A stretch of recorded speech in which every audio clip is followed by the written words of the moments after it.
Okay student, let's see this question.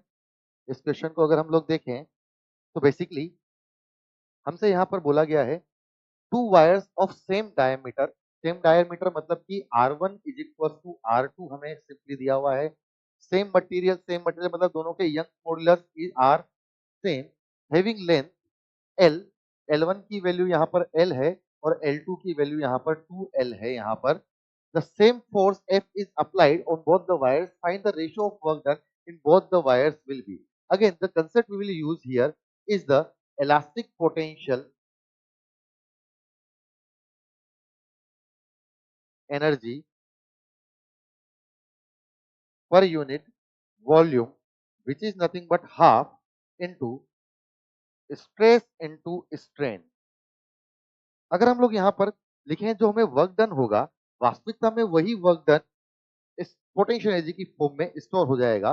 तो वो work done is nothing but, अगर हम एनर्जी को लिखें तो हम एनर्जी को लिख सकते हैं हाफ इनटू स्ट्रेस का स्क्वायर। हम लोग ये बात भी जानते हैं कि y is nothing but stress over strain.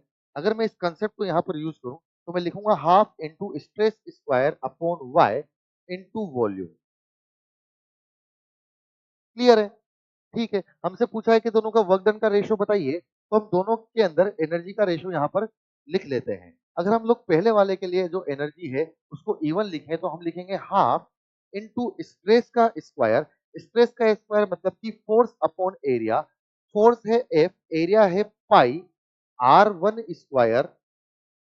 Basically R one R two दोनों इक्वल है, तो R one square is the area into इसका whole square into one upon Y into volume लिखा जाएगा कितना, pi R one square into L one square divide by, अगर मैं दूसरे का एनर्जी लिखूं तो मैं लिखूंगा हाफ इनटू उस पर भी फोर्स लग रहा है एफ, उसका एरिया होगा पाई आर टू स्क्वायर का whole square divide by Y into volume लिखा जाएगा pi R two square into L to.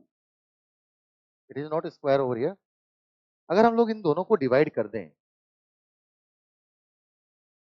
तो बेसिकली हाफ हाफ यहाँ पर कैंसिल आउट हो जाना चाहिए, एफ एफ कैंसिल आउट हो जाना चाहिए, पाई पाई कैंसिल आउट हो जाना चाहिए।